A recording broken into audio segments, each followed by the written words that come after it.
guys, today we're taking a look at the Prima Marketing Watercolor Confections The Classic set. Not too long ago we took a look at the Tropical set, and you guys can check out the field test here and the swatches here. Shoot, I guess those are cards now. Sometimes I really miss annotations, and these have really come down in price, I guess because hand letterers aren't interested in like the primary colors. They're more interested in the sparkly colors.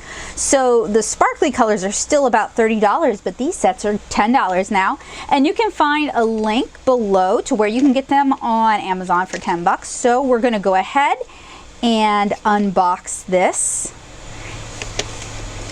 And I'm going to read the back to you guys. Watercolor Confections are artist grade, high quality, and highly pigmented watercolor pans. Watercolor Confections are sized perfectly for artists on the go. These professional grade paints provide bright, intense, smooth, and long lasting colors that will work beautifully for any art or mixed media project. Now what I think is really interesting is they've sent out, they used to, I don't think they still do, they sent out these to crafters and to hand lettering people, but they didn't send these out to watercolorists. In fact, I even contacted them about it 2 to 3 years ago and never got a response. I'd offered to review them. So now I get to say what I want because I paid for it. Package includes 12 colors. It doesn't say what. Metal palette tin. Metal palette tin includes 2 fold-out mixing areas. And this is a sample of the individual pan. And we're just going to go ahead and unbox it, and inside, same as the Tropicals, is a small little metal palette. And I was really impressed with this palette because you can pay $10 just to get the metal with no pans or anything included. So even if you don't like the colors inside, you're getting a palette. I'll zoom out a little bit. Yeah, do that. So this was the swatch sheet from my Tropicals. Here is the swatch sheet for the Classics. Move that out of the way. And there they are, all nicely wrapped. They almost look like candy. That's probably why they call them Watercolor Confections. And as we learned with the Tropicals, they don't come with any sort of color names, pigment names, or anything like that. So I guessed with the Tropicals. I kind of did best approximation since I'm pretty familiar with watercolors. And I'm going to do a best approximation with the Classics as well. Now it's going to take me about 1 billion years to get these things removed from their palette. And if you're interested in how you can set up your own palette, I have a video for that as well. But I am going to do one to demonstrate. So the metal on this crimps in and out to hold these in place. You can also use a little bit of folded washi tape or double stick tape.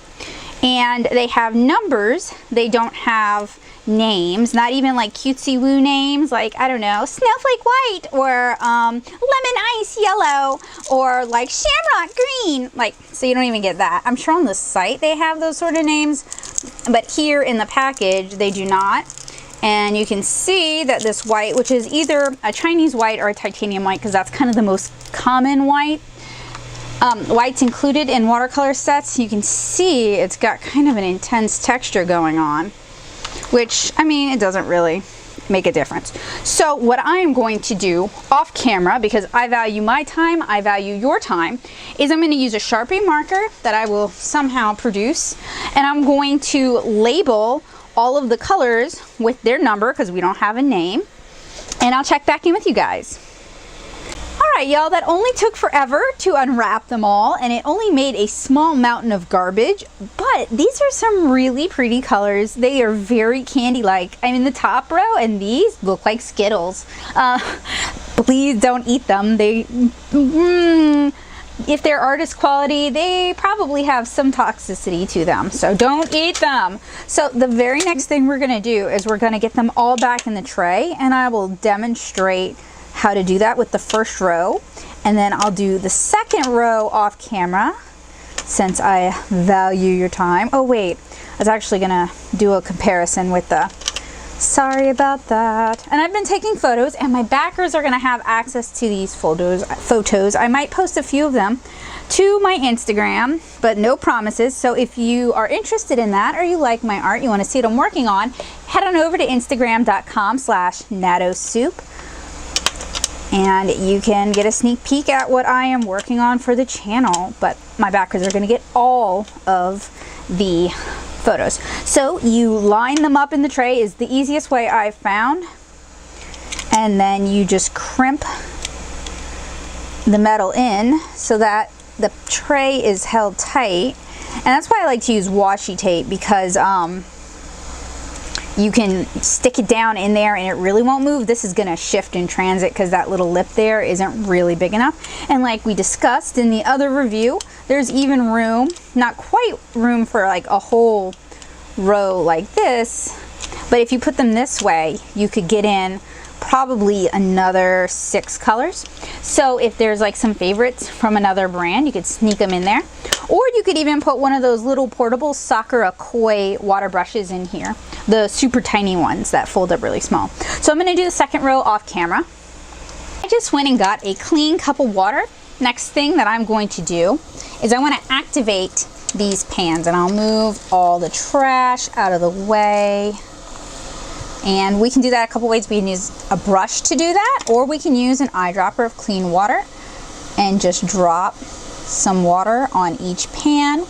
Give it a few minutes to soak in.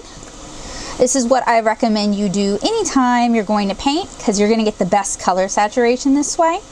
It also gives you a fairly true approximation of what the color is going to look like. Alright, this has had plenty of time to absorb some paint.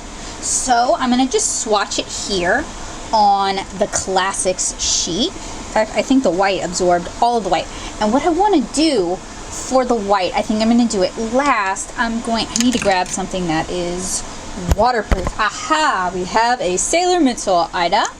So I'm going to do a big swipe. And I will do it last to give the Mitchell Ida a chance to cure. Really, I should step away from it for an hour, but, you know. And we're just going to put a nice, healthy, fairly thick, I guess. I may have let it over activate. And after I get to the end of this row, I'm going to go switch the water, because this water is getting, yeah, y'all can see that water. It's a nice green. Alright, I'm going to go switch that water.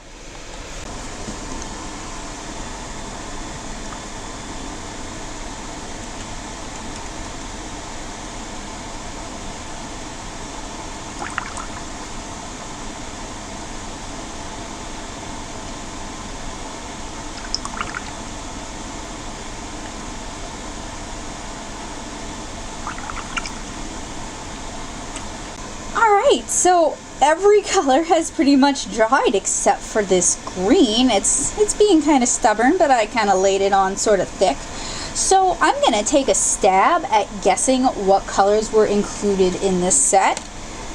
And I've got my tropicals here for comparison.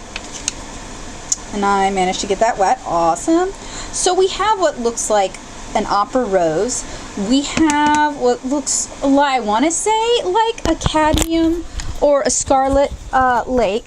As for the orange, well, you know, I'm not super duper familiar with pre-mixed oranges. I don't actually use them a whole lot, so I will pass. And then maybe like a Hansa yellow, then sap green, then a turquoise, but it's almost like a cerulean turquoise, then definitely an ultramarine. Then that purple is interesting because I had guessed on the tropicals that we had dioxine purple here. Oh, I don't know. It's like blue violet, but blue violet what? And then, let's see, I said this was a burnt sienna. I'm going to say this is burnt umber. Even though I apply it really thick, it's hard to see the brown. Actually, let's take some water and smear it a little. It's a nice brown. Then we've got like a dove gray, and then we've got, I don't know, it's not really a carbon or an ivory black. There's just not enough brown to it. Let's smear that one out as well and see what we get, huh? Actually, it might be like a Nero black or a carbon black because there is some brown to it.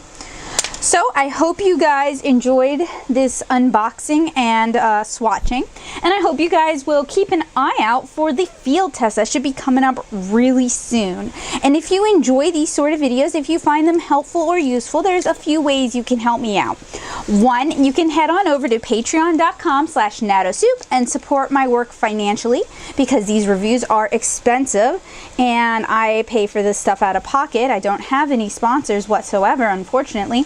Two, you can help me change that sponsor situation by sharing this video with a number of your friends on your favorite social media, and by making sure you tag and use the correct tag for Prima marketing when you do so. And that way they will see this video and they will see that people enjoyed this video. So I hope you guys have a great day, and I hope to see you really soon. Bye guys!